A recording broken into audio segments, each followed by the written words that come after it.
Querido Senhor, nós te agradecemos por mais o estudo de hoje que vamos iniciar e pedimos que o Senhor esteja conosco, teu Santo Espírito possa nos iluminar, possa dirigir a nossa mente para que possamos entender a tua palavra para hoje e que possamos também ter o coração aberto para conseguir ter paciência com as pessoas que ainda estão aprendendo mais sobre a teologia queer, LGBT, que o Senhor nos ama, o Senhor nos aceita, mas que o Senhor nos faça seus instrumentos também para que possamos levar o teu amor para as outras pessoas. É o que nós pedimos e agradecemos. Em nome de Jesus. Amém.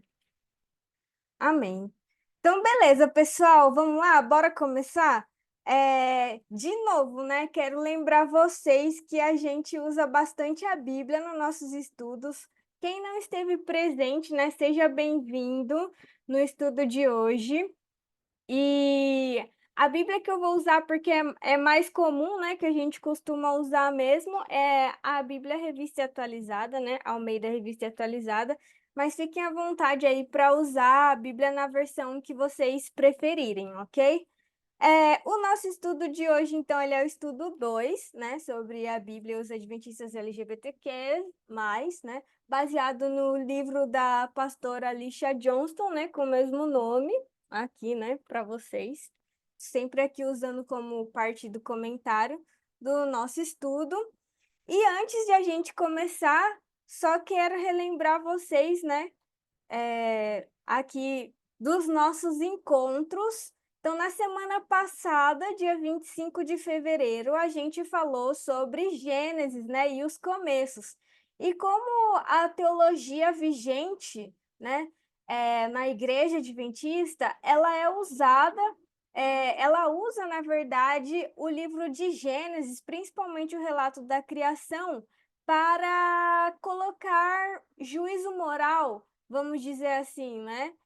Naquilo que eles entendem como instituições que não podem ser mudadas, né? Como, por exemplo, o casamento, que, segundo a igreja, o manual da igreja e as doutrinas, somente com um homem e uma mulher, assim como foi com Adão e Eva, monogâmico, né? Todas essas coisas que a gente sabe. E, enfim, né? Eles usam isso para ir contra, digamos assim, o casamento com pessoas do mesmo sexo e dizer que isso é moral, né? Que Deus colocou essa moral lá no Éden quando criou Adão e Eva, que é com um homem e uma mulher, porque está escrito desse jeito na Bíblia e assim tem que ser para sempre, né?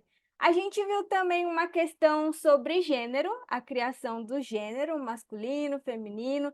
Discutimos bastante com respeito a isso, né? Sobre a transgeneridade, a intersexualidade, coisas que não estavam previstos ali no relato da criação, porque o autor do livro de Gênesis não estava preocupado com esse tipo de coisa. Com certeza não era uma questão da época dele, não que não existissem pessoas intersexo, muito pelo contrário, né? Sempre existiram, pessoas transgêneros também sempre existiram, mas não era uma questão da época, né? Então, foi uma discussão bastante produtiva, né? Todo mundo participou, foi bem legal. E hoje, então, no dia 3 de março, a gente vai falar sobre como Jesus, ele definia o casamento, né? Será que Jesus definiu o casamento? Falou assim, ó, o casamento tem que ser entre um homem e uma mulher, o que sair disso é pecado.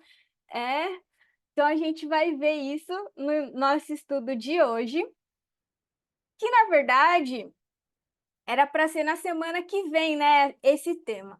Só que eu dei uma invertidinha porque no livro da pastora Alicia, esses dois temas são invertidos. Então, primeiro hoje a gente vai falar sobre Jesus, né, e como ele viu o casamento e os LGBTs. E aí, na semana que vem, então, a gente fala sobre as leis do Antigo Testamento, tá? Que a gente ia ver hoje, né? Então, a gente transferiu para a semana que vem. Então, quem gostaria, né, de muito estudar essa parte do Antigo Testamento, Segurem a emoção mais um pouquinho que a gente vai ver na semana que vem, ok? Dia 17 a gente vai falar sobre Paulo, né? Os textos de Paulo que usam para condenar as pessoas LGBTs. E no dia 24 a gente encerra, então, fazendo aí uma meditação, né? Um pouquinho filosófica sobre o significado do amor, né? E é, coisas afins. Mas beleza, vamos continuar então e dar realmente início aqui ao nosso estudo para ver se hoje a gente não atrasa tanto, né? A gente acabou tendo um atrasinho aí, né? Em vez de começarmos às 4, começamos às 4h15, então eu vou seguir até às 17h15, tá bom? Até às 5h15 aí. Vamos ver se a gente consegue terminar o nosso estudo de hoje. Bom, então vamos lá. Eu tenho uma pergunta para vocês. Jesus, ele definiu o casamento? Então, o que vocês acham aí? Jesus, ele definiu o casamento?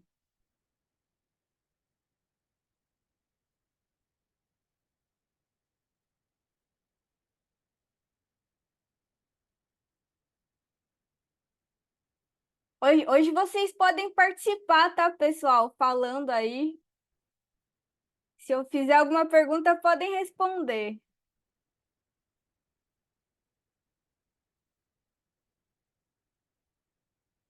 Alguém tá falando aí? Acho que eu não tô escutando ninguém falando.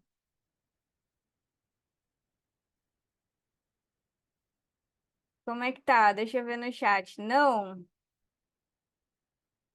Jesus, ele não definiu o casamento? Alguém quer falar pelo microfone? Se quiser, fica à vontade. É, Jamie falou, do jeito que temos hoje, não. Acho que ele ia ficar besta com os casamentos atuais.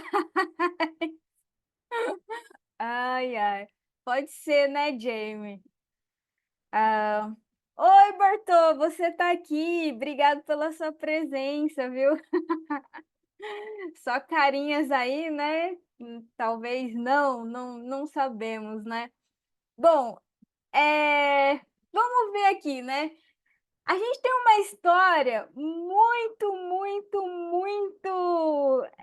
interessante e bem conhecida na Bíblia, né? No livro de Mateus e Marcos, se eu não me engano, que quando Jesus ele foi questionado sobre o casamento, ele citou apenas 2 versos da Torá, né? Que são os primeiros 5 livros da Bíblia, que tanto judeus quanto cristãos acreditam em sua maioria que foi escrito por Moisés, né? E que é considerado ali os livros da lei, o livro de como foi a criação do mundo, né? E tudo mais. Então, Jesus ele cita 2 versos ali do livro de Gênesis, tá? Então, para a gente entender se Jesus definiu o casamento ou não, eu gostaria que vocês abrissem a Bíblia de vocês no livro de Mateus, capítulo 19. Tá aqui no finalzinho, ó, eu coloquei para vocês, Mateus, capítulo 19. E por enquanto a gente vai ler só o verso 4 e o verso 5, tá? Vou abrir minha Bíblia aqui também. Mateus, capítulo 19, verso 4 e o verso 5.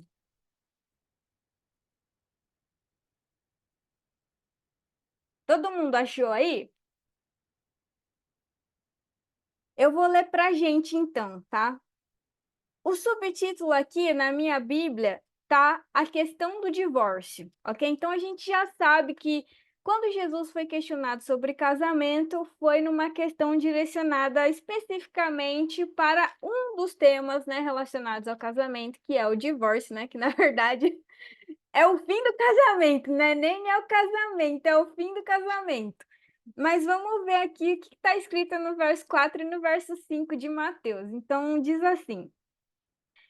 Respondeu ele. Ele quem? Jesus, tá, gente? Só dando um contexto. Jesus estava respondendo aqui uma pergunta que fizeram, a gente já vai ver mais a fundo daqui a pouco. Mas Jesus respondeu assim: Não tendes lido que o Criador, desde o princípio, os fez homem e mulher, e que disse: Por esta causa deixará o homem pai e mãe e se unirá à sua mulher, tornando-se os dois uma só carne. Então, se a gente vê aqui, né, nesses 2 versos, Jesus ele cita duas diferentes partes do livro de Gênesis, né. Ele cita primeiro capítulo 1 de Gênesis, né, quando ele fala aqui, ó: "Não tendes lido que o Criador desde os princípios os fez homem e mulher", né. Quando a gente vai lá em Gênesis capítulo 1, o verso 27, que a gente usou bastante na semana passada, é exatamente isso que o verso fala, né. Criou Deus, pois, o homem à sua imagem. A imagem de Deus o criou, homem e mulher os criou. Então tá falando que aqui, né, Jesus tá falando que Deus criou homem e mulher, né? E aí, no verso 5 de Mateus, ele cita Gênesis 2:24, né, que Jesus mesmo fala: "Por esta causa deixará o homem pai e mãe, e se unirá à sua mulher, tornando-se os dois uma só carne", né? Aqui no verso 24 é exatamente isso que Jesus falou, né, do capítulo 2 de Gênesis. Vou ler aqui: "Por isso, deixa o homem pai e mãe, e se une à sua mulher, tornando-se os 2 uma só carne". Então, Jesus, ele citou exatamente essas 2 passagens de Gênesis. Gênesis capítulo 1, Gênesis capítulo 2, né. Então vamos lá. Vamos acrescentando aí o conhecimento, né. Então o que a gente sabe quando Jesus definiu o casamento é que ele citou a forma como o casamento foi constituído no começo, certo? Então primeiro foi o quê? Um homem e uma mulher, até aí os conservadores da teologia vigente na igreja estão corretos, né. Um homem e uma mulher, e aí o que que acontecia? Acontecia que os 2 se uniam e se tornavam uma só carne, né. E aí então a gente até tem o final que Jesus fala, né, no verso 6: "De modo que já não são mais 2, porém uma só carne. Portanto, o que Deus ajuntou, não o separe o homem", né. Então ele está explicitando aí que tanto, né, no casamento lá do Éden, quanto nos dias de hoje, ou na época de Jesus, quando, né, o homem e a mulher se casam, eles se tornam uma carne só. Mas ok. É, agora vem um pouquinho do problema aqui do contexto, né.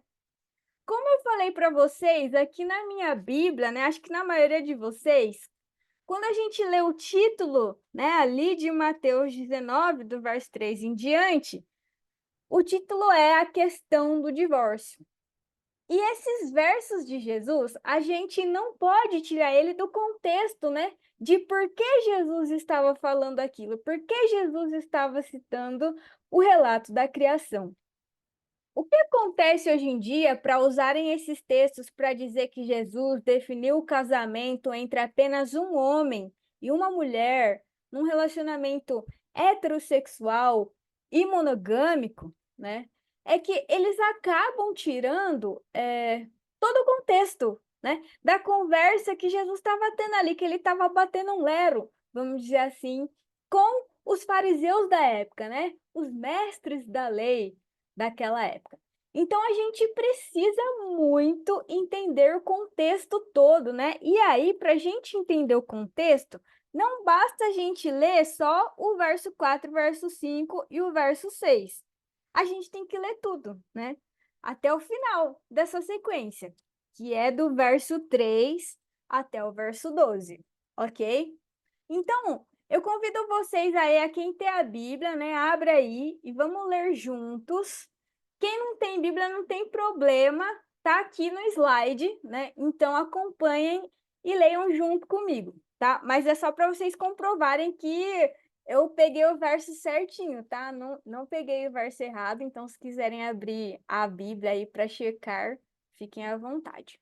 Mas eu vou ler aqui para a gente, então, o contexto todo, tá? Sobre a questão do divórcio. Então, vamos lá. Começando do verso 3 de novo, tá?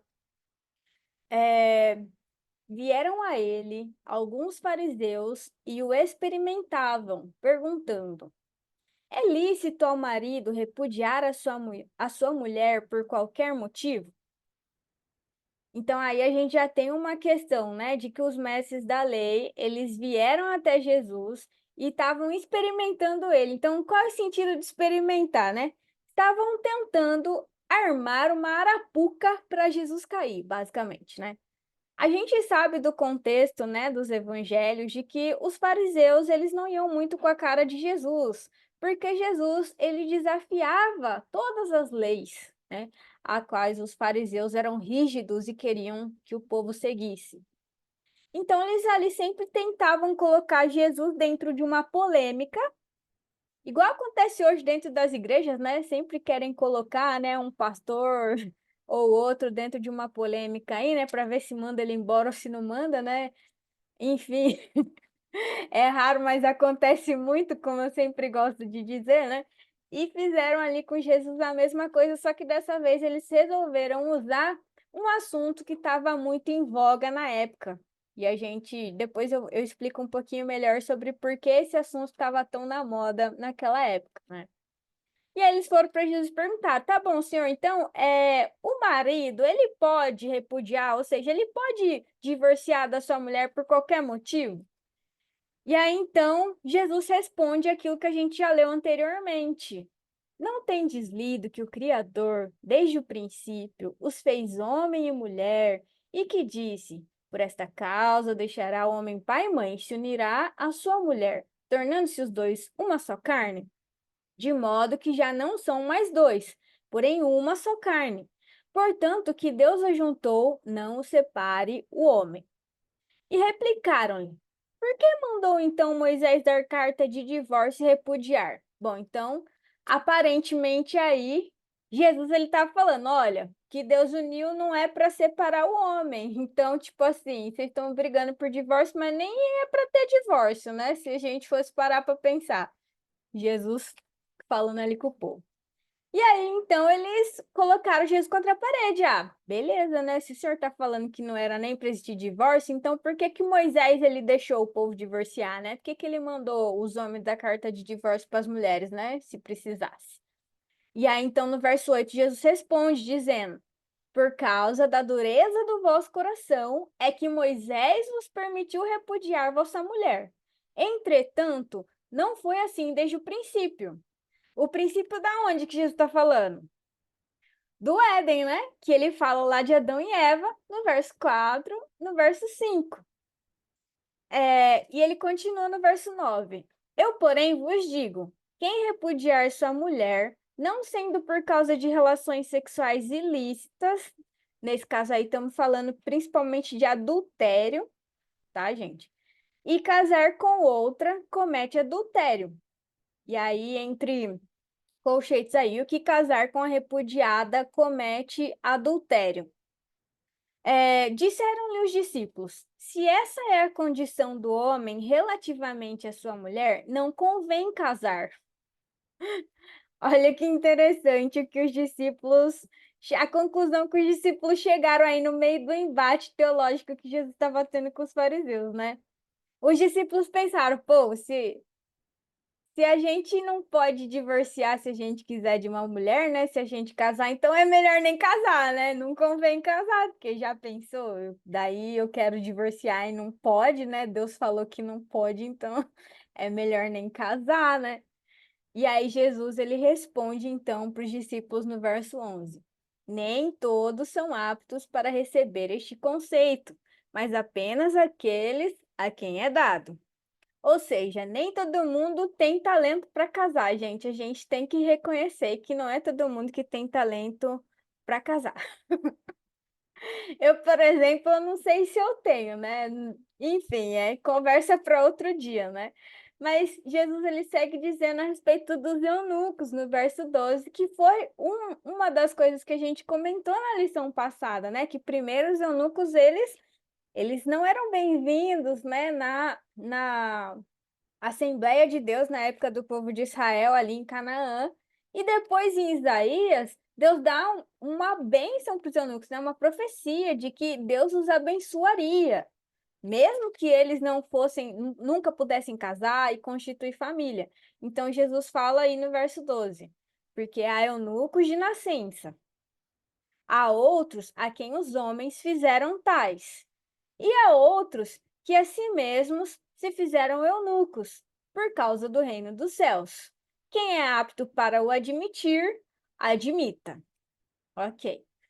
A gente não vai entrar muito no significado hoje aqui, né, sobre o que Jesus quis dizer com cada tipo de eunuco, mas também não é difícil de nenhum jeito de fazer a matemática, né, que eunuco de nascença é uma pessoa que já nasce sem predisposição, né, a querer casar, seja por qual motivo for, né? Hoje em dia a gente poderia pensar até no contexto não apenas de uma pessoa que nasceu com algum defeito, né? Igual diziam, né, no passado, na genitália. Poderíamos dizer, inclusive, hoje, das pessoas assexuais, né? Do espectro assexual aromântico, né? Que talvez não se apaixonem e não queiram casar. Não é que todos os assexuais não querem casar, né? Muito pelo contrário. Mas uma pequena parte, vamos dizer ali, das pessoas do espectro assexual poderiam se encaixar nessa fala de Jesus, né? Que mais? Outros homens, né, fizeram eunucos. Sabemos, né, por exemplo, no caso de Daniel, Sadraque, Mesaque, Abednego, né, que foram ali levados, né, para um contexto, né, de uma outra nação, e, enfim, né, tiveram que trabalhar para o rei Nabucodonosor e, com certeza, se tornaram eunucos, né, porque trabalhavam ali entre o palácio real do rei, né, e os homens que trabalhavam lá não podiam ser, digamos assim, é, aptos, né, a procriar, né, a deixar descendentes, né, e por aí. E aí, outras pessoas que se fizeram eunucos pelo reino de Deus, né? É isso que Jesus, então, ele fala a respeito do casamento. Então, só relembrando, né? Jesus, ele cita Adão e Eva e como era no começo. Jesus mostra para eles que no começo não era esse negócio, né, de divórcio, não tinha essas coisas de divórcio. E aí, depois, Jesus fala que o casamento não é para todo mundo, né? É como ali as pessoas queriam, né? Que fossem da forma como eles queriam. Só esses versos, eles nos geram bastante dúvidas, perguntas e polêmicas, né, dentro da igreja. Inclusive, tem muito, né, dentro da igreja adventista. Mas aqui eu queria me ater hoje, né, para o nosso estudo sobre como Jesus ele definiu o casamento. São três perguntas que eu coloquei aí. A primeira é a seguinte: por que a lei de Moisés foi dada? A segunda, por que Jesus cita o relato da criação e Adão e Eva para a sua explicação? E três, o que o autor bíblico quis dizer com a expressão, escrevi errado aí, tá, gente? Mas é a expressão, se tornam uma só carne. E aí, o que vocês acham? Coloquem aí no chat aí, né? Vocês quiseram. Por que que vocês acham que a lei de Moisés foi dada? E por que que Jesus ele faz questão de, quando ele fala sobre o casamento, ele cita Adão e Eva, lá no relato da criação? E o que que Moisés quis dizer com se tornam uma só carne? E aí? Lembrando, tá, gente, que eu coloquei aí do lado direito, né, dos slides, os versos de Gênesis que Jesus citou, tá? Gênesis 1:27, Gênesis 2:24.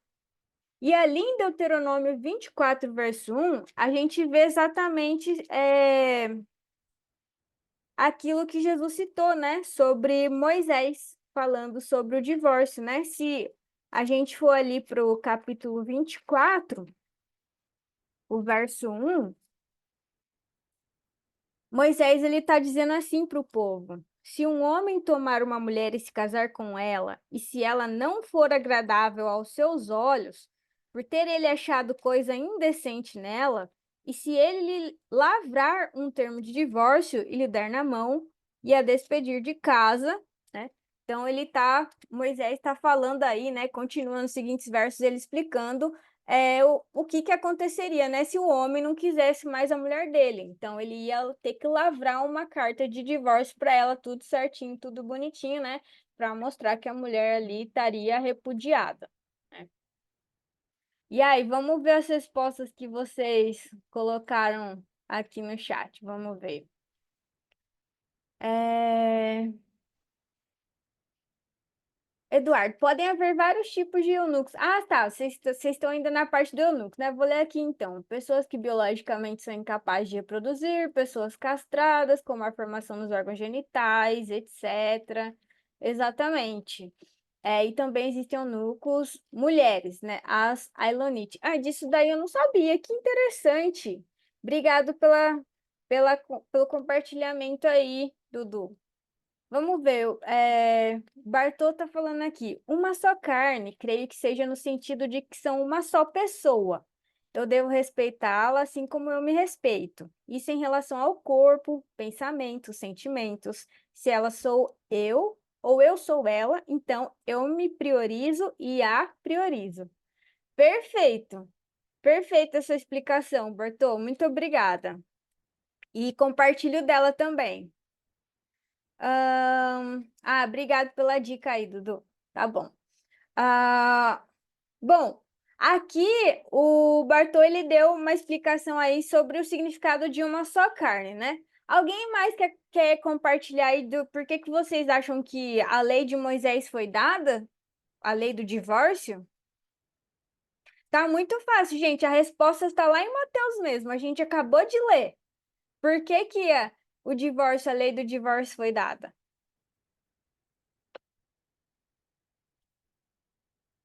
E aí? Ah, por causa do coração mau. Ah, é isso mesmo, Dudu, né? Quando a gente volta lá em Mateus capítulo 19, é exatamente isso que Jesus fala quando eles perguntam, né? Ah, então por que que Moisés deu carta de divórcio, né? Jesus responde no verso 8: Por causa da dureza do vosso coração, é que Moisés vos permitiu repudiar vossa mulher, né? O Jamie está compartilhando aqui ainda, né? Complementando o que Dudu falou. A lei foi dada para garantir que o povo de Israel pudesse ter um mínimo de organização social.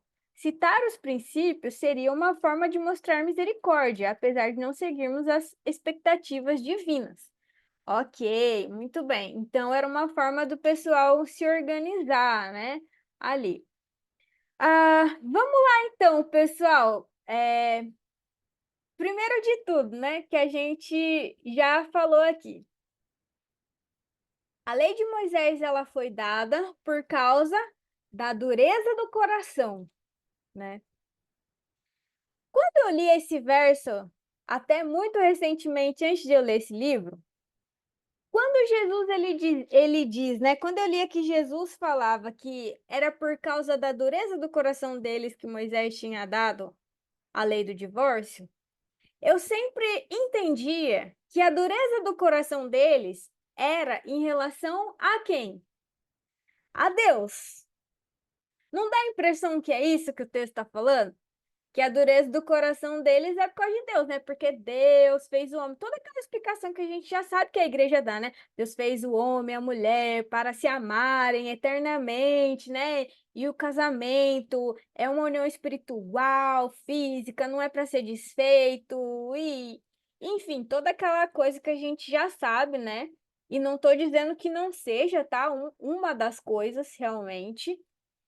Porém, quando a gente analisa direitinho o texto, né, do que Jesus estava falando, a gente percebe uma coisa, que a dureza do coração daqueles homens, né, para quem Moisés deu a carta do divórcio, não era por causa que o coração deles era duro em relação a Deus. Claro que era duro em relação a Deus também, isso é óbvio, né? Mas a gente já sabe disso. Porque em toda a história de Israel no deserto, a gente sabe que o coração deles era duro e que eles eram cabeça dura, né? Porém, nesse aspecto do divórcio, o coração deles era duro em relação às esposas deles, certo?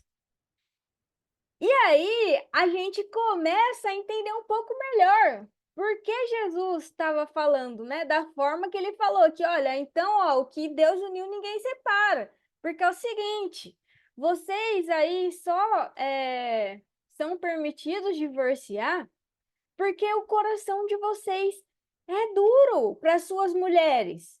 Vocês não amam elas como se deve, vocês não a respeitam como se deve, vocês esquecem que elas são seres humanos feitos à semelhança, imagem e semelhança de Deus, igual vocês foram feitos, né?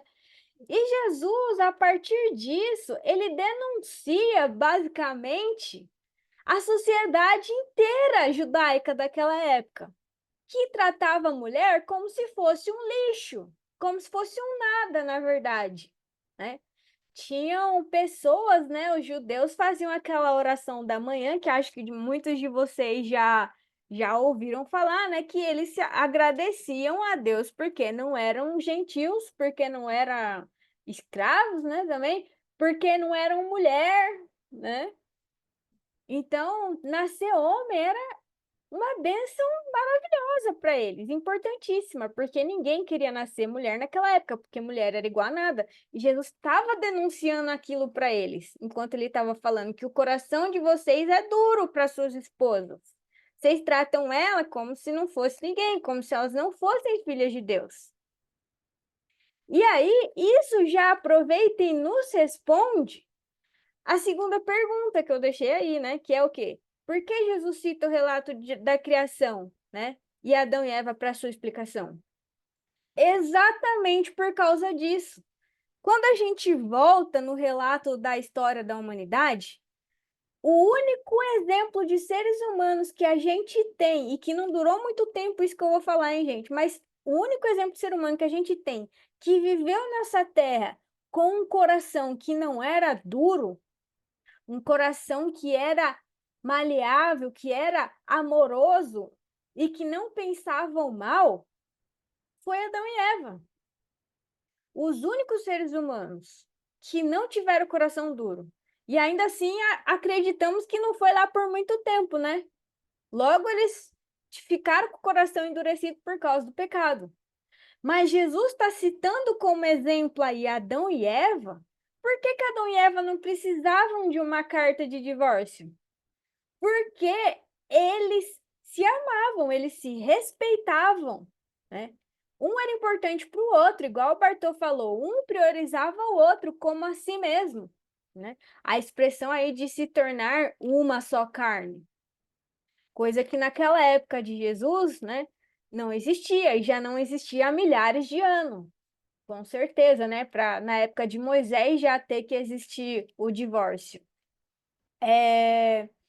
Que mais que a gente pode comentar aí, né? A gente tem em Marcos capítulo 10, basicamente a mesma história de Mateus 19, né? E é interessante a gente lembrar que essa história do divórcio é a única situação na qual Jesus ele referencia ao relato da criação, né, para responder uma pergunta que era polêmica sobre moral, né? Moral da época, sobre o casamento. E isso é uma coisa que a gente tem que levar em consideração, por quê? Porque nos faz a gente chegar à seguinte conclusão. Quando a gente olha para todas as polêmicas que Jesus ele era encurralado na Bíblia, né, pelos seus conterrâneos, Jesus ele sempre lidava com essas questões de moral, né, que eram polêmicas, citando a lei. E quando a gente diz a lei aqui, a lei é a Torá, né? Ali a lei de Moisés, os 10 mandamentos e tudo mais. Jesus ele não se referia, quando ele queria explicar algum conceito de princípio moral, ao relato da criação. O relato da criação, de como Deus criou as coisas, de Adão e Eva, nunca foi ali um artifício de Jesus para querer ensinar ao povo o que era moralmente correto ou não, como acontece nos dias de hoje. Principalmente na nossa igreja adventista, né? Quem cresceu adventista do sétimo dia sabe exatamente isso, como eu já falei na semana passada. É muito importante o relato da criação e do Éden na igreja adventista, porque eles pegam todo o princípio moral, né, da humanidade e colocam todo esse peso no relato da criação. Mas nem o próprio Jesus jamais fez isso. Jesus, ele nunca fez isso, ele nunca colocou princípio moral, né? Nunca explicou princípios morais com respeito ao relato da criação. Quem coloca peso, né, em Gênesis 1, capítulo 1 e 2, é a igreja. Jesus mesmo ele não fez isso. Quando ele precisou usar o relato da criação uma única vez na história da vida da terra que ele tem aqui relatado nos evangelhos, não foi citando moral, mas foi querendo mostrar, né, para as pessoas que aqueles dois primeiros habitantes da terra, eles tinham um coração que era puro, um coração que era maleável. E que esse devia ser o único princípio moral, né? Pelos quais as pessoas de todas as eras deveriam, né, se guiar, que era ter um coração puro, como Adão e Eva tiveram antes da queda, né? Eric, você tinha levantado a mão, você quer falar alguma coisa?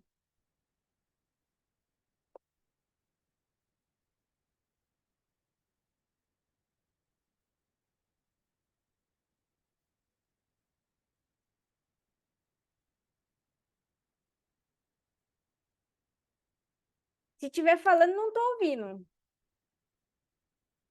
Jamie, pode falar.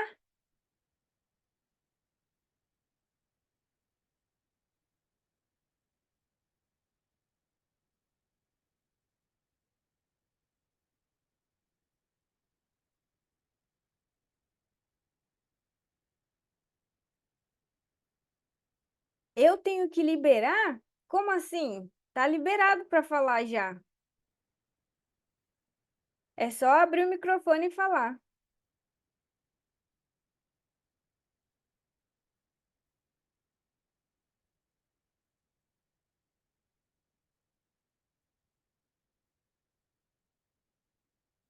Não tá? Oxi, calma aí. Fábio, você tá por aí? Libera o pessoal aí para falar, fazendo um favor.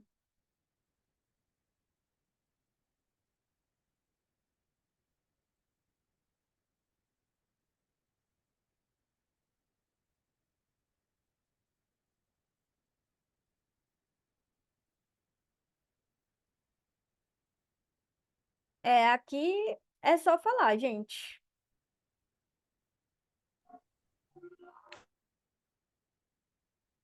Tô ouvindo alguém que tá falando aí? O Dudu já tinha até falado no começo da ligação, né, Dudu?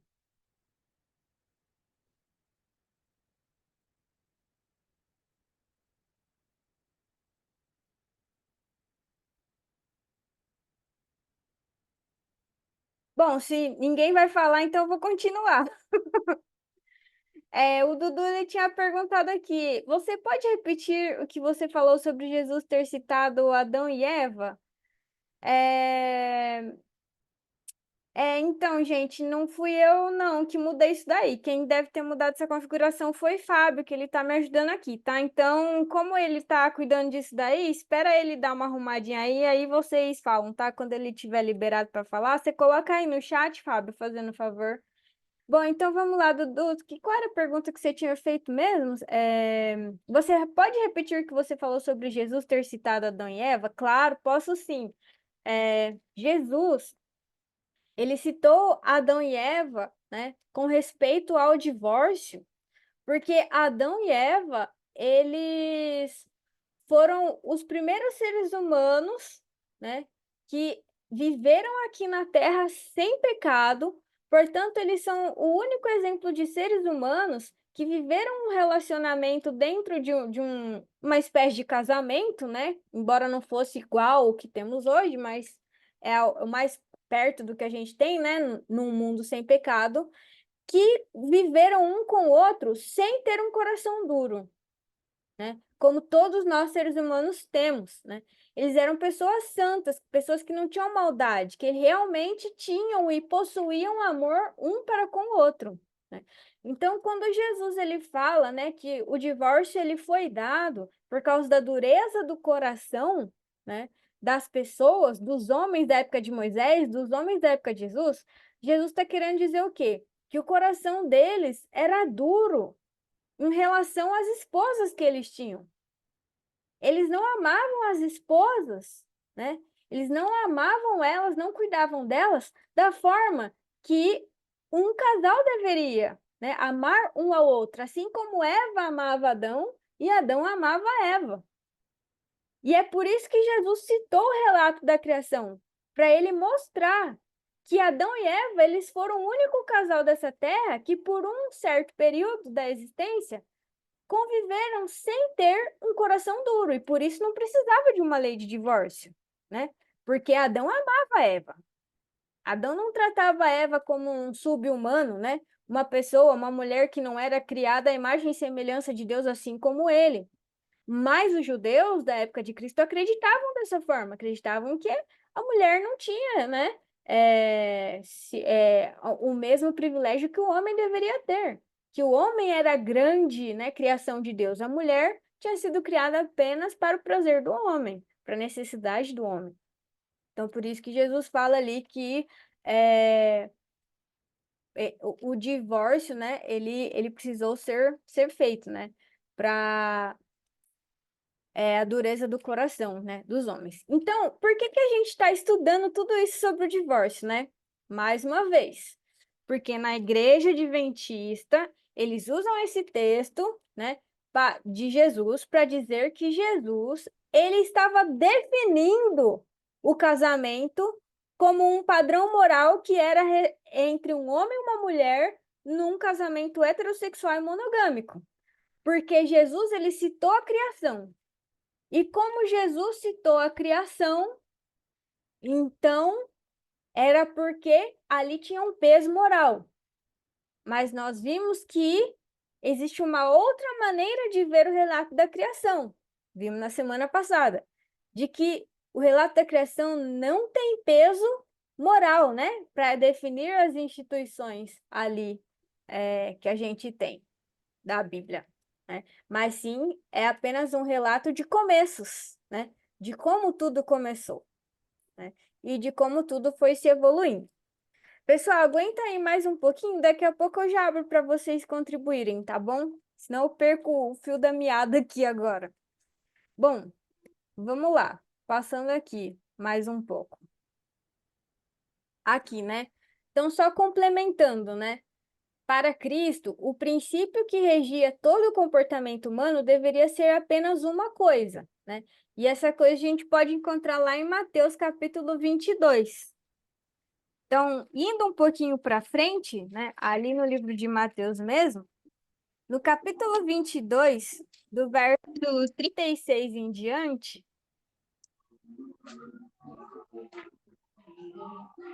tem alguém com o microfone aberto.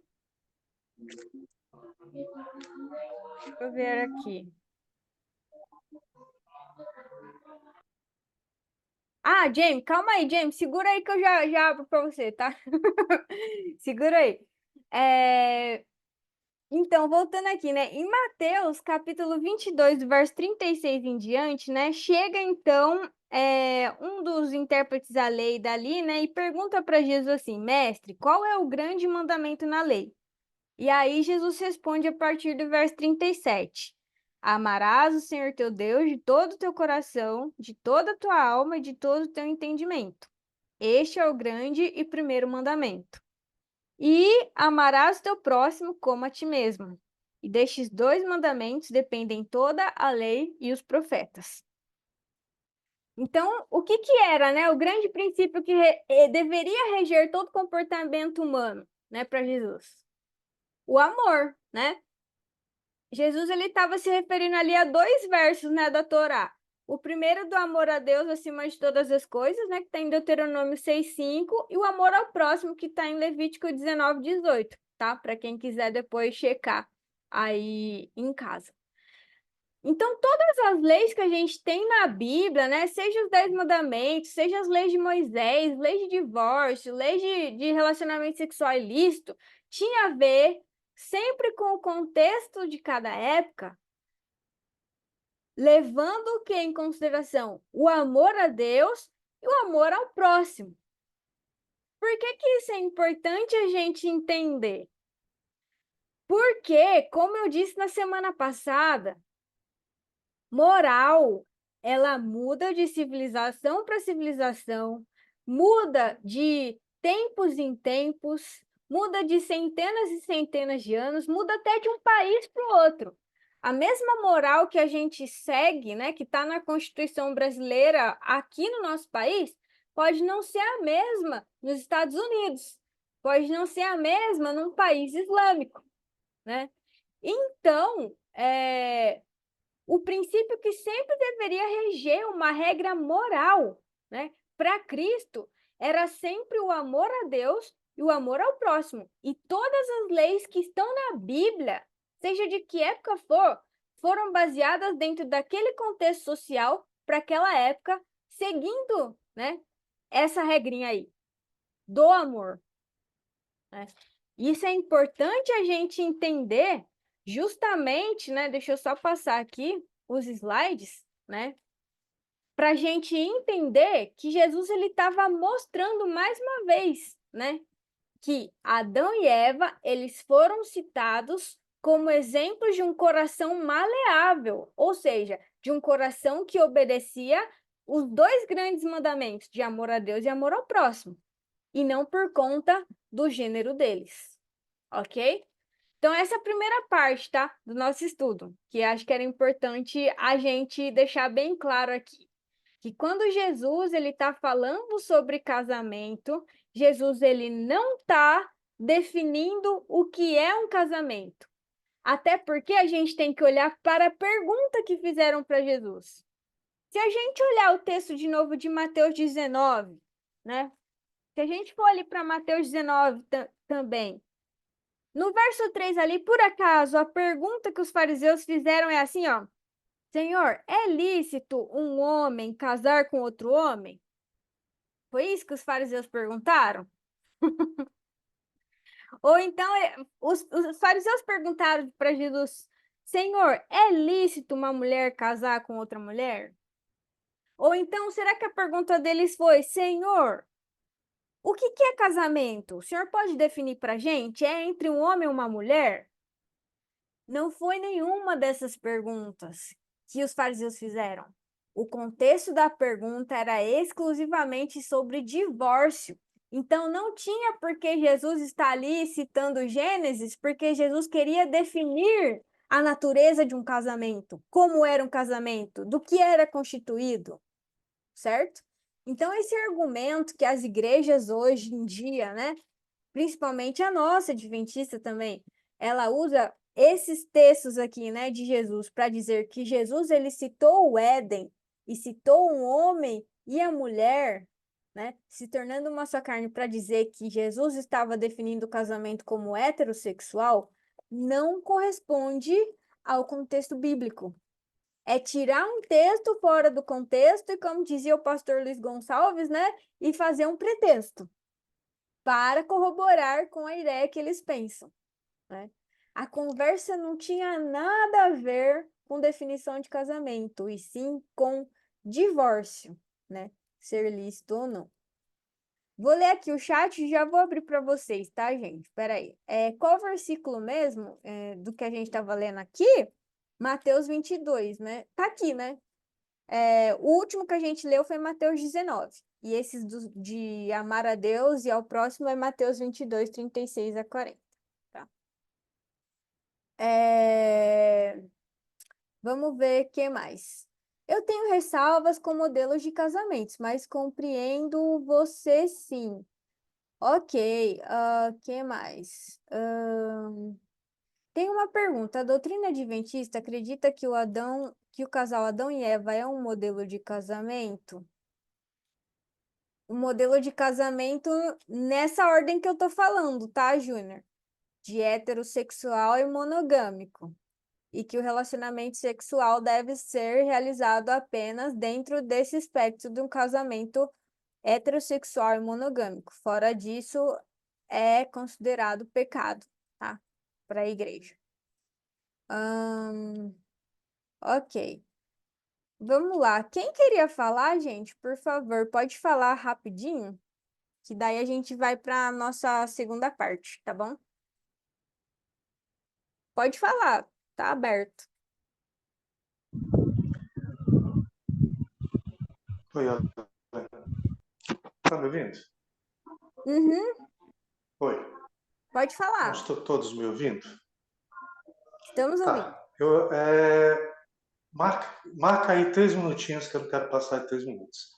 Primeira coisa que eu vou fazer é o seguinte, a Ellen acaba de me dar a ideia do tema, ela me convidou para passar uma mensagem na oração de reunião, na reunião da quarta-feira.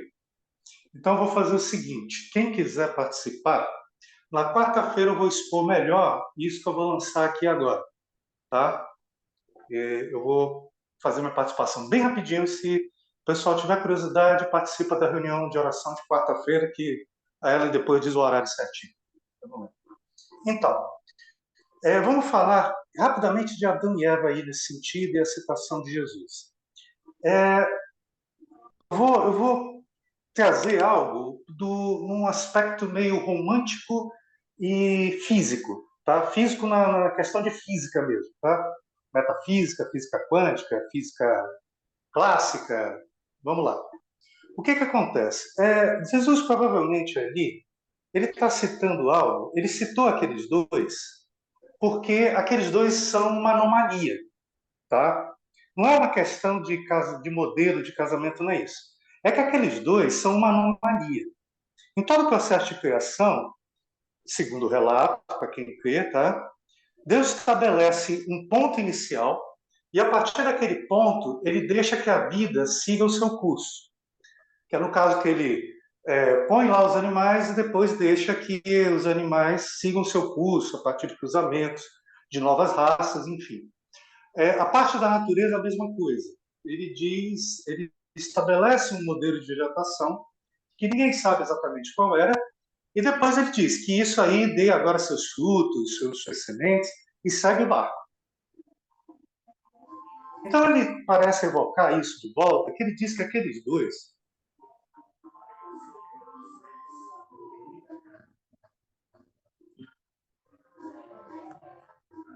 Oi, sumiu, Eric.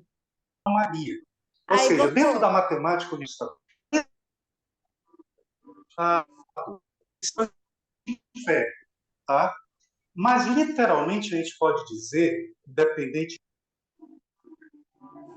Tá falhando.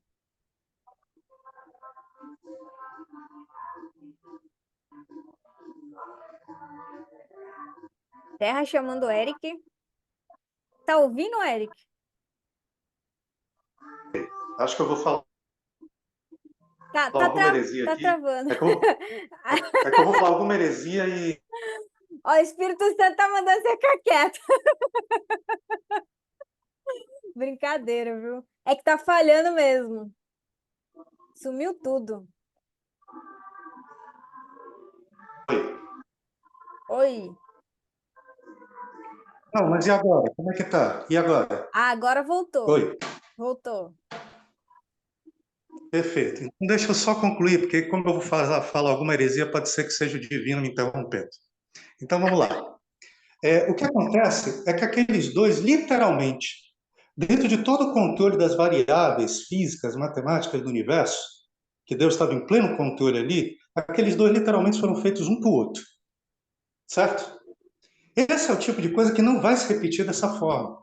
E nem tem como se repetir, e ele sabia disso, porque aqueles dois estavam dentro de um esquema universal ideal, que logo ia ser quebrado. Quando esse esquema foi quebrado, acabou. Não tinha mais como esse lance dar certo dentro dessa mania, que a gente chama de pecado, que não é ato, é uma condição. Não vamos desenvolver isso agora.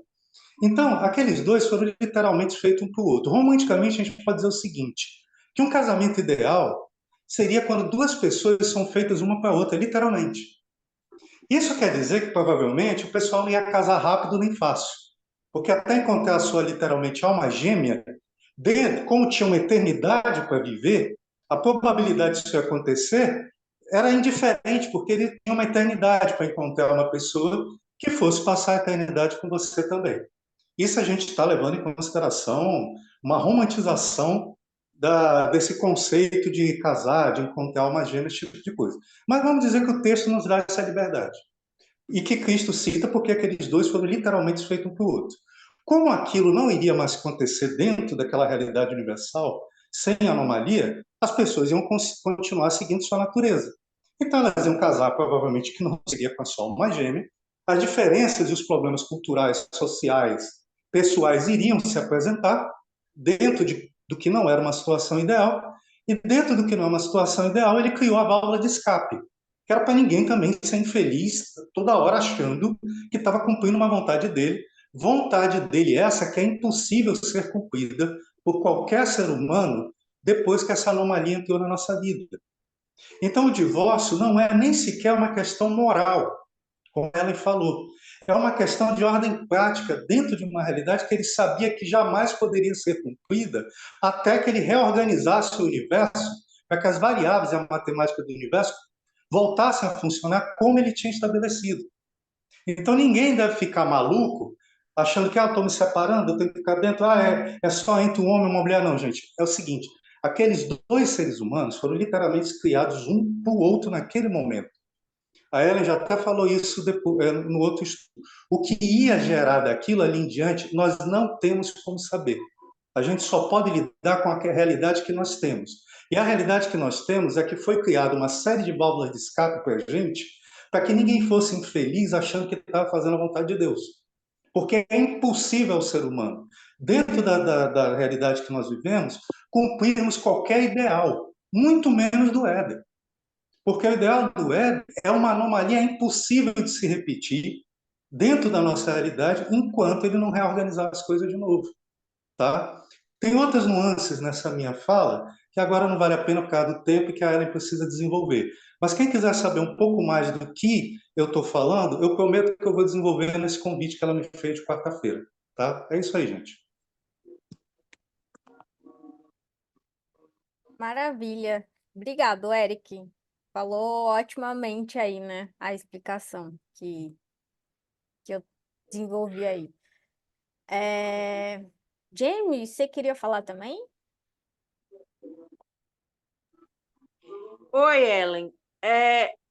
Acho até que o Eric aí falou mais do que tudo, né, sobre o que eu ia falar, mas ainda assim eu acho que isso vale como uma curiosidade, né? Eu até coloquei aí no chat, mas não sei se deu para a galera ver, então eu vou falar aqui. Você me fez lembrar, e o Eric, então, mais ainda, de um vídeo que eu vi há alguns anos, do Mike Tonney. Não sei se alguém aqui já ouviu alguma música dele, ou da banda da qual ele é vocalista, Tenth North. Mas há alguns anos o Mike fez com a banda uma música sobre pornografia. E no vídeo, ele contando a história da música, ele citou a questão do Éden, e ele disse uma coisa interessante, que Adão e Eva podiam ficar nus diante um do outro, por chegar a esse nível de intimidade, por um único motivo. Eles não viam um ao outro como um objeto de desejo apenas, mas como seres humanos inteiros. Coisa que nós, muitas vezes, né? Ele não falou nessa dimensão que eu vou falar agora, mas eu vou colocar. Coisa que nós, muitas vezes, como seres humanos, independentemente da nossa orientação sexual, não conseguimos fazer.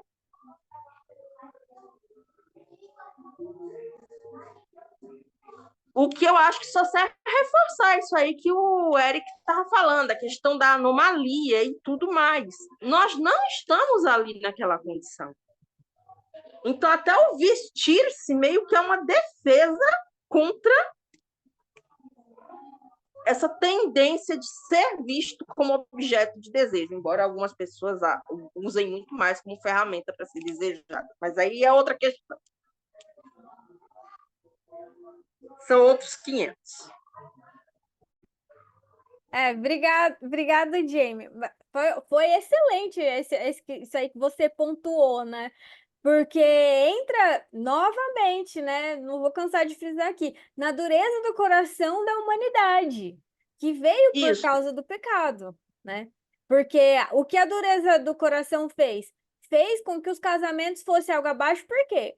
Porque ninguém está interessado no amor, vamos dizer assim. E o amor que eu digo não é tipo a atração, né? De um para o outro, etc. O amor de Deus, num todo, que engloba toda a existência humana, né? Hoje, o que acontece? As pessoas, mas principalmente falamos aqui dos homens, né? Porque foi né, o gênero que mais subjugou, né? É o outro gênero, as mulheres. Vê o outro como, não como um ser humano, vê como um objeto sexual para satisfazer os seus prazeres, né? Feito apenas para si, para o seu desejo.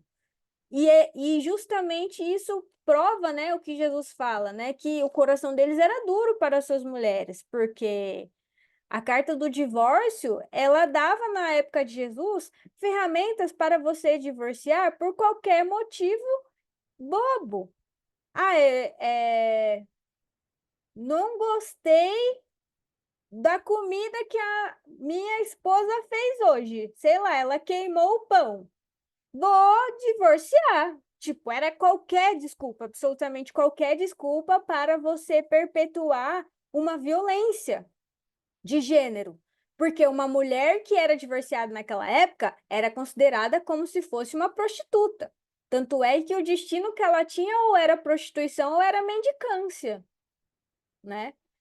E era isso que Jesus estava querendo prevenir, né? Quando ele disse, né, a respeito de toda aquela questão, né? De por que que ele foi definir o que era um casamento ideal, que é aquilo que Eric falou.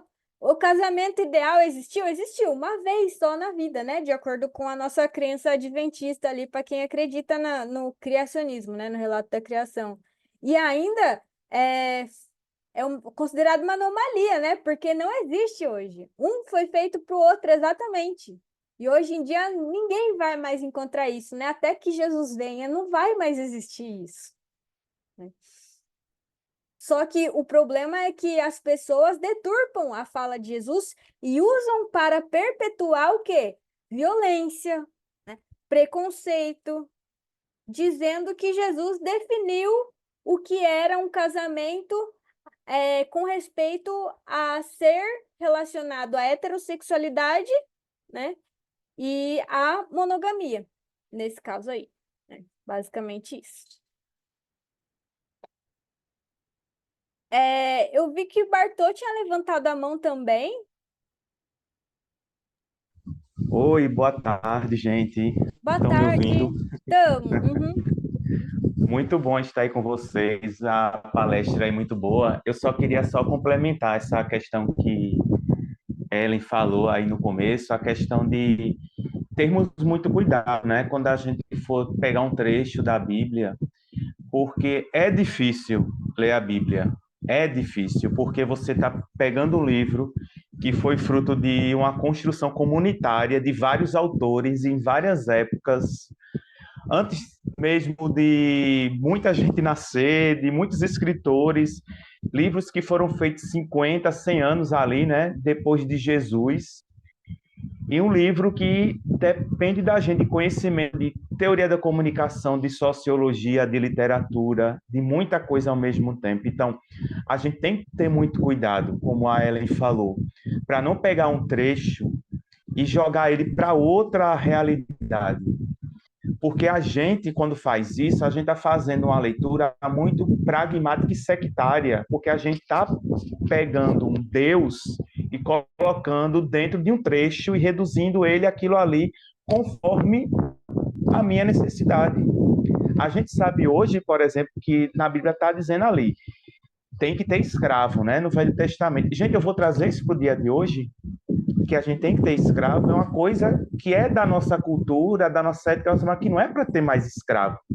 A gente vai dizer que a mulher fique calada na igreja, como Paulo dizia, para a mulher ficar calada, a gente está sendo o quê? Machista, misógino. É uma coisa que a gente é contra, mas ainda de fato existe. Mas a gente tem que ver que nem tudo que está ali na Bíblia, embora seja a palavra de Deus, e a gente sabe que é inspirada por Deus, mas escrita por seres humanos, tem coisa que não vai servir para a gente, por conta do contexto cultural para que ela foi destinada.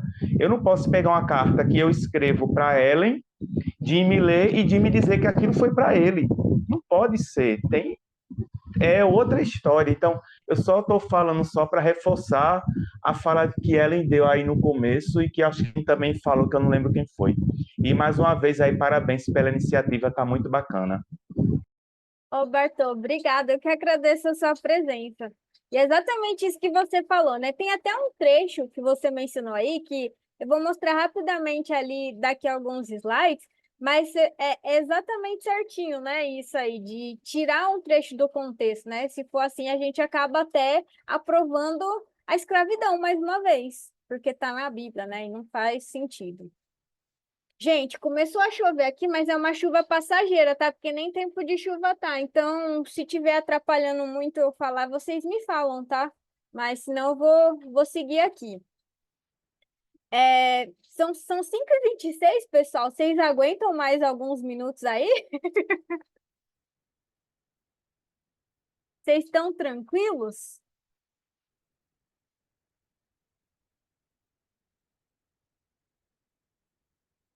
Sim? Beleza, então. Então, eu vou continuar aqui, tá? Mais um pouco. Mas já que a gente acaba. Bom, só para assim, fechar mesmo, gente, amarrar bem certinho isso que eu estou apontando para vocês, né? E que a pastora Alicia, ela gosta de mencionar bastante também. Que o que Jesus está falando não tem a ver com corroborar com essa ideia de que Jesus estava definindo o casamento fechadinho, só dentro daquela caixinha, né? De heterossexual, igual Adão e Eva, né? E é isso que o pessoal importa mais, né? Nem com o monogâmico eles se importam muito, essa é a verdade. Um exemplo de como que Jesus ele não estava falando a respeito disso, né? O pessoal da igreja gosta de falar do ideal edênico, né? Quando o Eric ouve essa frase ideal edênico, dá até arrepio na espinha dele, né? Que eu sei. Mas, enfim, ó. Para quem quiser ver, em Mateus capítulo 19, de novo, no verso 12, Jesus ele está falando sobre os eunucos, né? Que a gente já leu ali, né? Porque há eunucos de nascença, blá, blá, blá. Se a gente for reparar com Gênesis capítulo 2, que estava falando ali, né? Que não era bom que o homem estivesse só, não é bom que o homem esteja só. Jesus ele está contrariando tal do ideal edênico, né? Que os pastores adventistas gostam de dizer, porque Jesus ele está o quê? Tá falando, olha, se você for eunuco, se você nunca quiser casar, tá ok, tá tudo certo. Quem conseguir receber essa mensagem, que receba. Ou seja, se Jesus ele fosse seguir o ideal moral do Éden, Jesus não era para corroborar com os eunucos, né? Com quem não quer se casar. Mas não, ele vai contra. O que fala lá de que não é bom que o homem esteja só. E em Marcos, capítulo 2, 27. Eita, alguém abriu meu quarto aqui e deixou a porta aqui mexendo. Em Marcos, capítulo 2, 27, Jesus ele tá tendo uma picuinha lá com o pessoal também, né? O sumo sacerdote lá, falando dos discípulos que estavam pegando as espigas lá, né? No meio do caminho lá que não podia, e estavam falando que estava desobedecendo as leis do sábado, né? E Jesus ele fala assim: o sábado foi estabelecido por causa do homem, e não o homem por causa do sábado. Olha que interessante. Lá em Gênesis 2, capítulo 1, verso 2, a Bíblia nos fala que Deus descansou no sétimo dia, né? E santificou o sábado. E dá-se muita impressão que, então, o sétimo dia, né? ser humano, ele foi feito para o sábado, né? Porque é para a gente seguir o exemplo de Deus. E Jesus vai lá e ele explica, calma aí que não é bem assim. O sábado ele foi feito por causa do homem e não o homem por causa do sábado. Então, o sábado é feito para ser um deleite de descanso para o ser humano, para as suas atividades do dia a dia, para ele ter um relacionamento com o próximo, um relacionamento com o Criador, né? E aí a gente vê mais uma vez que Jesus, ele está usando o quê? Ele está usando a lei em prol da humanidade, e não a humanidade em prol da lei, que é o que muito acontece nos dias de hoje e acontecia também na época de Jesus com os fariseus. Se a gente for usar esse exemplo ainda, a gente pode reparar que esse verso que Jesus fala aí em Marcos 2:27, ele é até a favor, né, da teologia afirmativa, da teologia queer. Por quê? Porque a gente pode fazer esse paralelo. Se o sábado foi feito em prol do homem, e não o homem em prol do sábado, por que que o casamento seria o contrário? O ser humano não foi feito por causa do casamento, que a gente pode escolher casar ou não, né? E não o casamento foi feito por causa, né, do homem. Aliás, falei o contrário, né? O casamento ele foi feito por causa do homem, né? Ou seja, o homem pode escolher casar, mas ele não é obrigado. Então, dessa mesma forma, querer colocar uma forma só de casamento, né, para a sociedade cristã, que estamos aqui, logicamente, falando dentro do recorte do casamento heterossexual, não faz sentido à vista de Jesus, porque Jesus, ele estaria colocando um fardo pesado nas pessoas que tivessem que se encaixar dentro dessa caixinha, aonde ele sabe que nem todos os seres humanos se encaixam, não é verdade? Não é todo mundo que quer casar, não é todo mundo que quer casar com um homem, não é todo mundo que quer casar com uma mulher. Então, é muito interessante quando Jesus ele fala isso sobre o sábado, né? Porque a gente pode usar como um paralelo também com respeito ao casamento, né? Beleza. Então, aí nessa parte, né, do que Jesus estava falando, é, é isso, né? Agora sobre a parte de uma só carne. Pessoal, só espera um minutinho que eu vou fechar a porta aqui porque tá me irritando e tá me desconcentrando. Só um segundinho que eu já volto.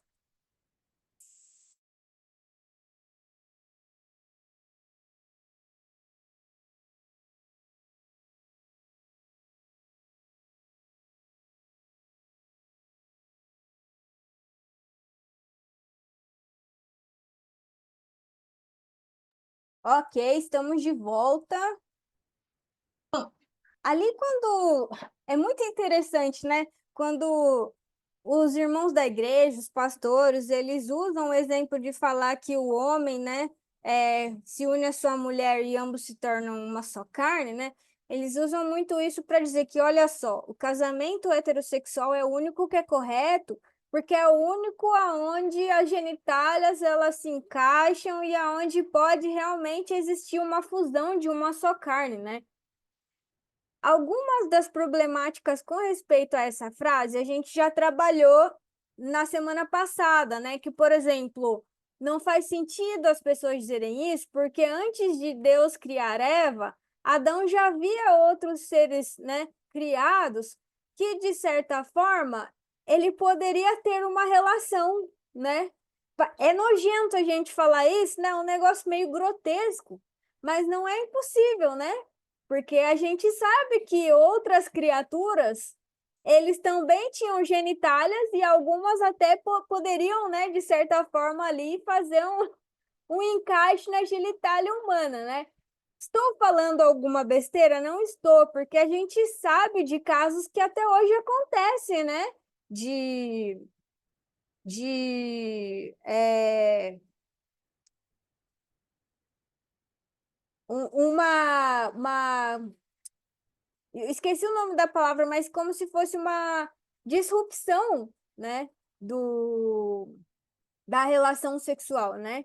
que era para ser feita, né, entre duas pessoas com consentimento, né? E para você dar o consentimento, você precisa ter um lobo frontal completamente desenvolvido, coisa que outros animais nenhum possui, né? Então ele não pode te dar consentimento para ter essa relação. E a gente sabe que, infelizmente, isso acontece, né? Até nos dias de hoje, por conta da maldade humana, né? Do ser humano violentar não apenas o ser humano, mas a própria criação de Deus, né? Para satisfazer o seu prazer sexual. Então, isso já não faz sentido, né? As pessoas quererem dizer que é isso que o autor bíblico estava querendo dizer quando disse que ambos se tornam uma só carne no casamento. Outros exemplos que a gente tem, que a gente vê que no contexto bíblico eles usam esse ditado, né, de uma só carne, a gente encontra em outros versos que eu deixei aí para vocês, se vocês quiserem ver depois, tá? Então a gente tem a história de Jacó com Labão, em Gênesis 29:14. Eu vou ler esse verso, né, o único verso para a gente ter como exemplo, mas vocês podem consultar os outros depois, tá? Juízes, 2 Samuel, 1 Crônicas, né? Que usam algumas falas parecidas, né? Com esse ditado, né? De algo ser osso dos ossos, carne da carne, assim como Adão falou de Eva, né? Mas especificamente Gênesis 29:14, ali Labão está dizendo para Jacó, né? De fato, és meu osso e minha carne. E Jacó, pelo espaço de um mês, permaneceu com ele. Então, era uma coisa muito comum naqueles dias, né? Quando você queria se referir à conexão familiar, né? Você dizer que tal pessoa era seu osso e era sua carne. Isso queria dizer que você tinha uma conexão profunda de familiaridade com aquela pessoa. Então, Labão era tio de Jacó. Então, Jacó era carne de Labão. Isso quer dizer que Jacó e Labão tiveram uma relação sexual? Não, né, gente? Pelo menos que a gente saiba, não, né? Nunca o texto bíblico fez alguma alusão a que isso sequer pudesse acontecer. Mas o que as pessoas de hoje em dia fazem? Elas pegam esse ditado que queria dizer conexão familiar, né? E usam para questão, jogam tudo para questão sexual, né? O que é muito interessante, que uma vez eu não lembro que amigo, ele fez uma espécie de piada, né? De dizer assim, nossa, para quem recrimina tanto o sexo, os cristãos veem sexo em tudo, né? É basicamente isso que acontece, né, gente? Então, a gente pode perceber ali que quando Moisés ele estava falando que Eva e Adão se tornaram uma só carne, eles estavam o quê? Prontos, né, para ter uma conexão familiar, um laço, uma conexão que não poderia ser quebrado, de profundo, queriam ali criar raízes, família, filhos, né? Uma parentela, uma sociedade inteira viria deles, porque eles se uniram, né? Num aspecto, né, de formar uma família. Isso era o sentido de se tornar uma só carne. Só que muitas vezes, né, os cristãos conservadores usam isso mais uma vez, né, para causar o quê? Preconceito, né, e negação das famílias homossexuais, basicamente, né? As famílias que são transgênero, porque o que eles dizem é que dois iguais não fazem filho, por exemplo, né? Ou, como tal pessoa vai ter relação sexual com uma do mesmo gênero se eles não têm o encaixe da genitália correta, né? Aí já é toda uma questão de que não tiveram educação sexual, né? A gente não vai entrar nesse aspecto porque estamos entrando no aspecto teológico da coisa. Mas é algo para se pensar que é um problema até de saúde pública, né? Quem pensa dessa forma, né? Que acha que o intuito, né, do prazer é só alcançado através de genitálias diferentes, né? Mas, enfim, era só para comentar com vocês mesmo, né? Toda essa questão aí que a gente trabalhou. Bom, respondemos todas as perguntas que a gente fez antes. Vamos ver? Vamos voltar ali nas perguntas que eu tinha feito? Por que que a lei de Moisés foi dada? Respondemos? Respondemos. né? Por causa que os homens, eles não estavam tratando as mulheres como deveriam, né? O coração deles era duro para com as mulheres deles, né? Por que que Jesus cita o relato da criação de Adão e Eva? Porque Jesus queria mostrar um modelo do que era ter um coração que Deus aprova, né? Um coração cheio de amor, um coração cheio de pureza, de inocência, né? De amor para com o próximo. Não tinha nada a ver com o que Jesus queria que um casamento fosse, né? Entre um homem e uma mulher só. E o terceiro, o autor bíblico quer dizer que se tornam uma só carne porque eles têm genitália diferente? Não. O autor da Bíblia estava querendo dizer com respeito à conexão profunda, né? Familiar, né? De intimidade com a outra pessoa, né? Basicamente isso. Com respeito ao divórcio, né, gente, a gente tem que lembrar o quê? Naquela época existia, né, uma, uma birra, uma discussão, né, que acontecia entre duas escolas de rabinos, né, principais que viviam naquela época de Jesus e os discípulos, que era o que? A escola do Hillel e a escola do Shammai, né? Então, o que que acontecia? O Rabi Hillel, ele apoiava o divórcio por qualquer motivo, né? Aquele negócio, ai, queimou meu almoço, queimou minha marmita, vou divorciar. É isso, quero arrumar outra mulher, né? Novinha, bonitinha. Ah, minha mulher arrumou uma ruga no olho. Ai, tá feia, não quero mais, vou divorciar. Era assim. E a escola do Hillel, ele apoiava isso. Já a escola do Shammai era o completo oposto. Ele apoiava a não separação, fossem quais fossem as circunstâncias. Por que que esses dois extremos estão errados? Imagina nos dias de hoje, se a gente fosse seguir a escola do Shammai, né? Ai, ninguém mais pode separar.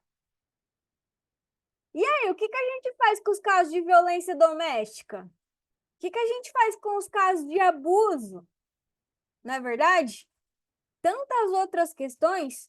Então, igual o Bartô falou, quando a gente não estuda a Bíblia da forma que se deve, levando o contexto sociocultural da época, a gente corre um risco extremamente perigoso de perpetuar violências nos dias de hoje, por causa de anacronismo, né? Pegar uma situação que era específica daquela época e trazer para nós. Então, hoje em dia, a gente conhece, né, casais da igreja, pastores até mesmo que divorciaram, casaram novamente e estão num casamento, no segundo casamento feliz, né? Que segue a Deus. E nem por isso, né, o divórcio, ele foi usado de maneira errada. Mas o contrário também pode ser verdadeiro, né? As pessoas usarem o divórcio para perpetuar violências, que era o que acontecia na época de Jesus, né? Então, Jesus aqui, ele dá para a gente a maior aula de militância que eu acho que existiu de todos os tempos para a defesa da mulher naquela época.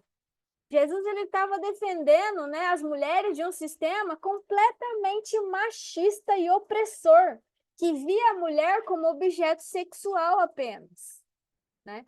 Então, Jesus aqui, em toda essa questão que ele trabalhou, né, de gênero, de casamento e de divórcio, ele estava na defesa das mulheres e não na condenação dos LGBTs. E isso é muito interessante porque é uma vertente, né, que eu sempre falo para o Eric quando a gente conversa, o Eric tá aí, não me deixa mentir, de que machismo e homofobia estão intrinsecamente, né, juntas, né, interligadas. Uma coisa está sempre carregando a outra junto, né? E a gente pode estudar isso mais para frente. Porque sempre que existe a homofobia, é relacionado, de certa forma, com o machismo e da forma como a sociedade patriarcal sempre viu a mulher. E Jesus ele começou quebrando esse paradigma de que as mulheres eram um nada na sociedade, né? Jesus mostrou que as mulheres eram tão filhas de Deus quanto os homens. E se Jesus apoiava as mulheres, posso eu, na minha qualidade de estudante da Bíblia e de teologia e de seguidora de Jesus, dizer que Jesus também defenderia a sociedade, né? A comunidade LGBT de toda e qualquer homofobia, né, que existe na nossa época, né? Essa é a minha opinião pessoal, é a forma como eu vejo, né? Através de como eu percebo Jesus nos textos bíblicos, ok? Bom, tenho mais duas perguntas aqui para a gente encerrar o nosso estudo de hoje. O que é casamento para vocês? A nossa sociedade de hoje, ela define o casamento de diversas formas, né? Então, por exemplo, na nossa sociedade, o casamento ele pode ser definido com um conjunto de regrinhas a ser seguidas, né? Por exemplo, para a nossa igreja, né? A igreja adventista. O casamento ele tem que ser entre o homem e uma mulher. O casal ele não pode ser relacionado de forma parentesca, senão também não pode casar. O casamento é para gerar filhos e ter relação sexual. Se não tiver relação sexual, o casamento na nossa sociedade hoje, né, pelo menos no passado, poderia até ser anulado, né? Questão de anulação de casamento. Então tem que ter sexo. O que mais que o casamento é? Uma porta para se procriar, né? Ter filhos biológicos. Uma maneira de se unir financeiramente, né? O casamento só é válido se tiver reconhecimento comunitário. Por isso que a gente tem que ir lá, né, casar no cartório com testemunha, senão não vale. O casamento, segundo a igreja, é para ser até que a morte o separe, né? O casamento tem que ter um status legal, tem que ser reconhecido pelo cartório, né, na nossa sociedade. E o casamento tem que ser feito por amor. Então, a gente fez uma mistura do que é casamento para a igreja e para a sociedade que a gente vive hoje. Mas, na opinião de vocês, coloquem aí no chat. O casamento, ele sempre foi definido por todas essas coisas no passado? Sei lá, 300 anos atrás. Na época de Jesus. Na época de Moisés. O casamento, ele sempre tinha que ter esse checklist para ser considerado um casamento? Quero ver as respostas de vocês aí. O Jamie já colocou aqui, os assexuais que lutem. É verdade, amigo, exatamente, os assexuais que lutem. Eric, bela conclusão. Casamento para mim hoje é igual a gritar fogo. Sai correndo. Ai, ai. Bartô, a celebração cristã do casamento reforça na pregação que o homem e a mulher se tornarão uma só carne. Isso acaba reforçando também a visão heterossexual de vida. Exatamente também, amigo, é isso daí.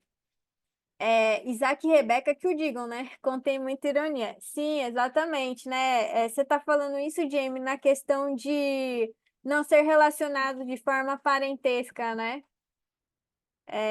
E o status legal também, né? Naquela época não existia um documento ali de casamento, né?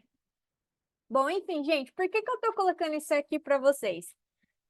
Porque existem muitos pastores, né, principalmente, né, no meio evangélico, no meio católico, os padres, né, enfim, e tudo mais, que dizem que casamento só pode ser considerado casamento se tiver com esse checklist aí de coisas, né, ou a maioria delas.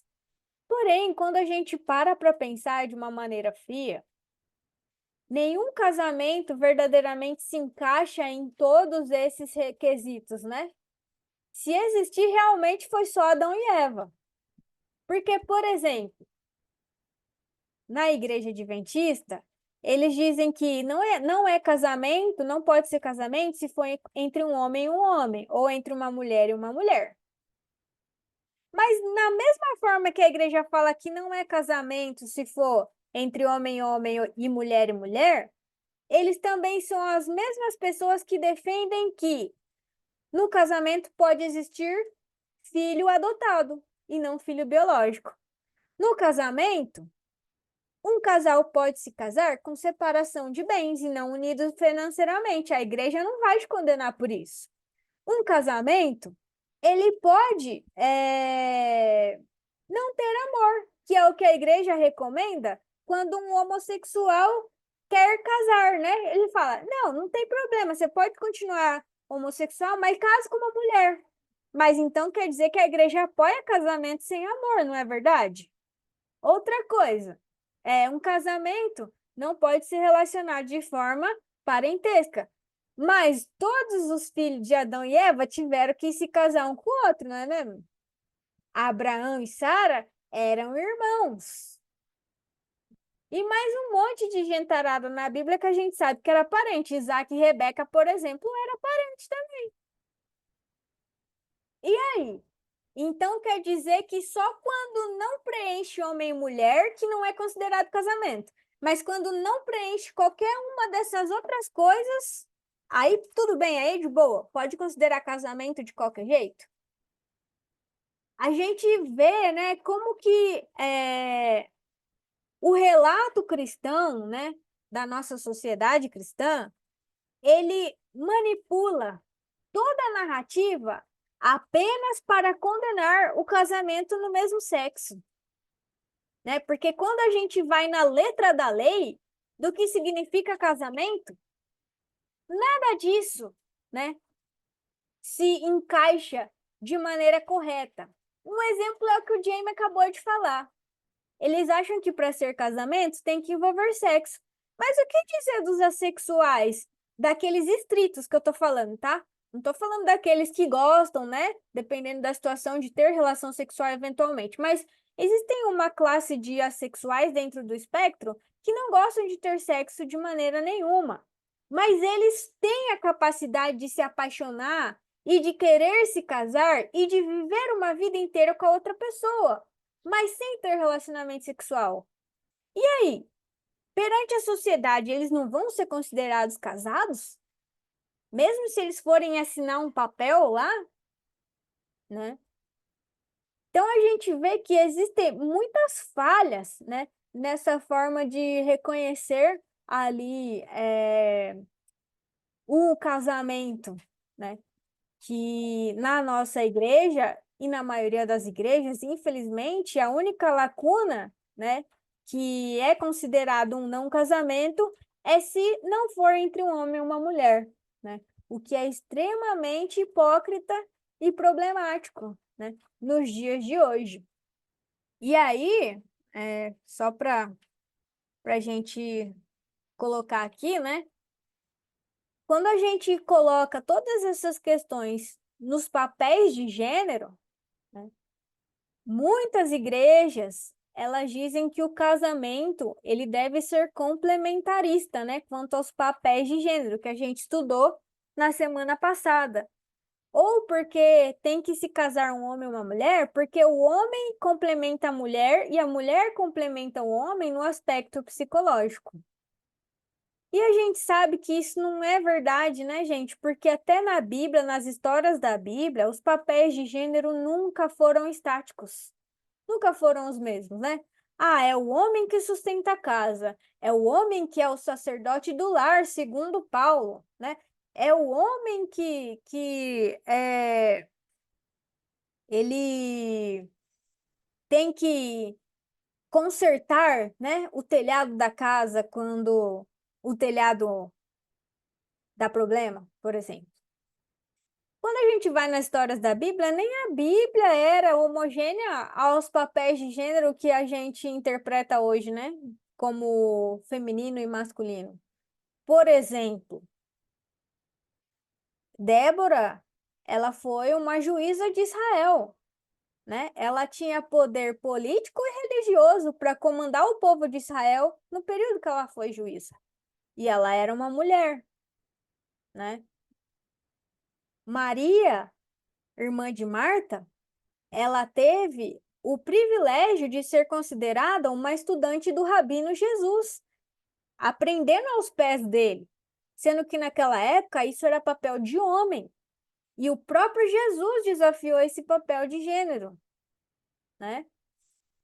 Então, Se a gente parar para pensar que o casamento deve ser entre um homem e uma mulher, porque o homem é que bota a comida na mesa e a mulher tem que educar os filhos, a gente está vivendo na era do quê? Das cavernas, né?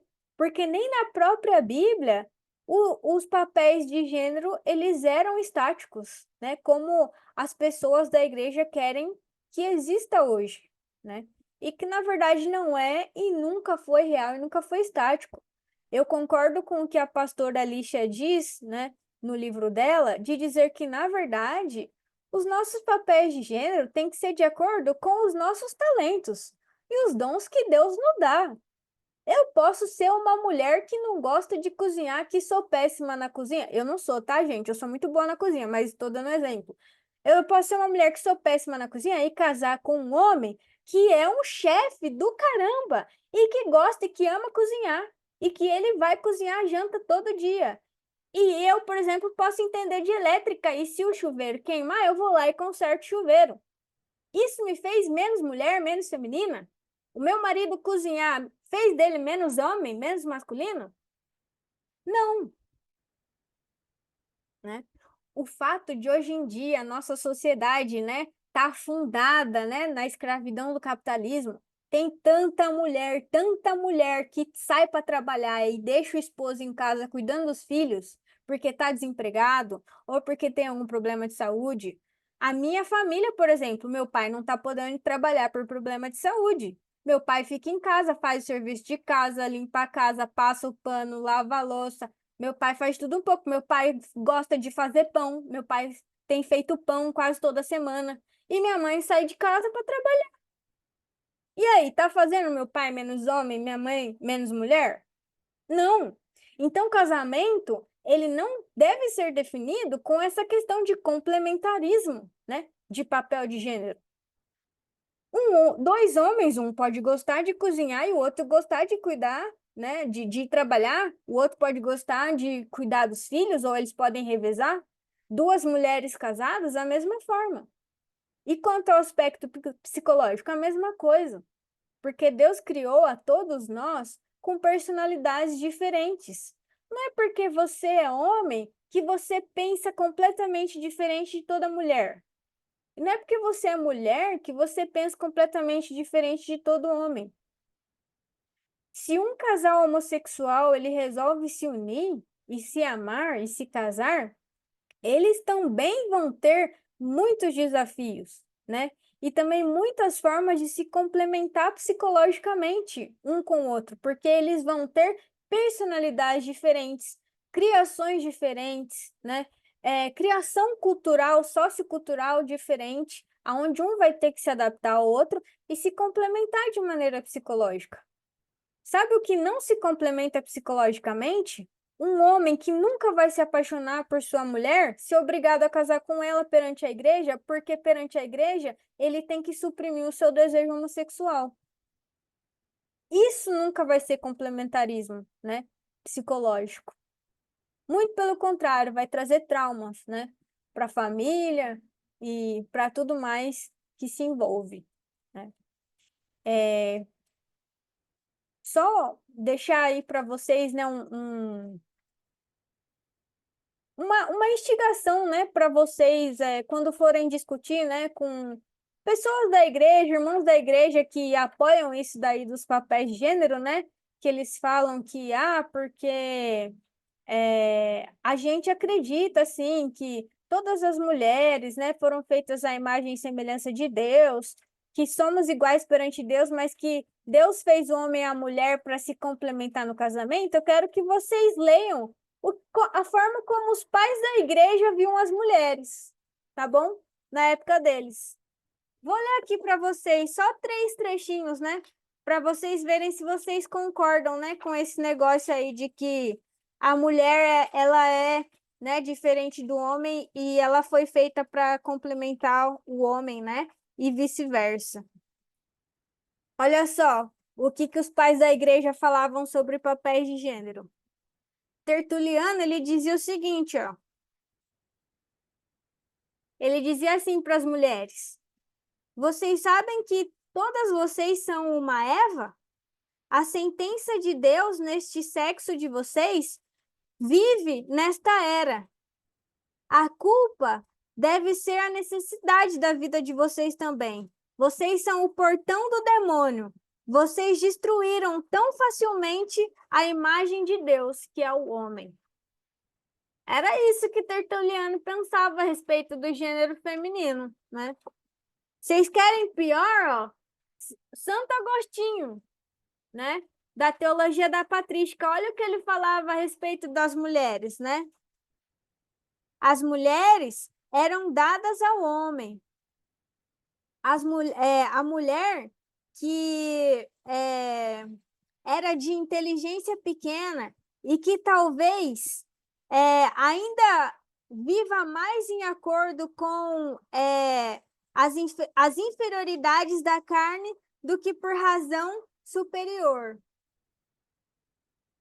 É isto porque o apóstolo Paulo não atribui a imagem de Deus para ela, né? Então ele está questionando, né? Quer dizer, então, que a mulher ela foi dada para o homem, né? E ela foi feita de uma inteligência menor que o homem, e é por causa disso que ela foi feita de uma carne inferior, né? E de uma inteligência inferior, e por isso que levou o homem a pecar. Então, será que é por causa disso que Paulo ele não atribui, né, a imagem de Deus para ela? Era um questionamento que o Santo Agostinho fazia, né? E aí, se os próprios pais da igreja falavam isso das mulheres, as pessoas que acreditam que o casamento se resume a gênero apoiam isso? Né? Eles apoiam, então, né, que a mulher ela foi feita inferior a Deus, ao homem, embora eles digam que não, que fomos feitos iguais, mas com papéis diferentes. Porque se a gente for seguir a sequência de que os gêneros, né, no casamento são importantes por causa da diferença, então a gente está querendo dizer o quê? Ah, eles são importantes porque o homem é mais inteligente que a mulher? Que o homem é o cabeça da mulher porque a mulher pecou primeiro, assim como disse Paulo? Então a mulher é meio burra, ela precisa de um homem, né, para estar junto com ela, para proteger ela no casamento. É isso que é papel de gênero para os irmãos da igreja? Então, assim, é muito complicado esse tipo de coisa, né? A última coisa que eu vou ler aqui, né, é do Origen, né, se eu não me engano, que ele diz assim: é impróprio para uma mulher falar na assembleia, não importa o que ela diga, mesmo que ela diga coisas admiráveis ou mesmo coisas santificadas, isso é de pouca consequência, né? Já que ela veio da boca de uma mulher. É isso que os pais da igreja falavam. E aí, a partir do momento em que a gente quer sectarizar o casamento, né, por ordem de papéis de gênero, então a gente está querendo dizer isso, né? Que o homem, a mulher precisa sempre se casar com o homem, porque a mulher é burra para ficar sozinha, né? Ela não consegue distinguir a própria vida, ela é burra, ela é inferior, então ela sempre precisa de um homem do lado dela, né? Para cuidar dela. Por isso que eu digo e repito, a homofobia ela está sempre muito intrincada com o machismo. Uma coisa não se desgruda da outra, gente, é impossível, né? De a gente ver dessa forma, né? Separada. Tanto é que podem reparar que homens que são mais homofóbicos geralmente são aqueles que são mais machistas também, né? Segundo a minha opinião, tá? Não vi pesquisa nenhuma, mas é o que eu vejo na internet, né? Nas redes sociais da vida. Mas é basicamente isso hoje, gente, tá? E aí, as cenas do próximo capítulo, então, a gente vai falar sobre o que o pessoal gosta de dizer muito, né? Ah, quer dizer que as leis de Deus escritas por intermédio de Moisés não valem mais nada, né? Então, a gente vai ver as cenas do próximo capítulo, né? Sobre as leis do Antigo Testamento que usam para condenar as pessoas LGBTs.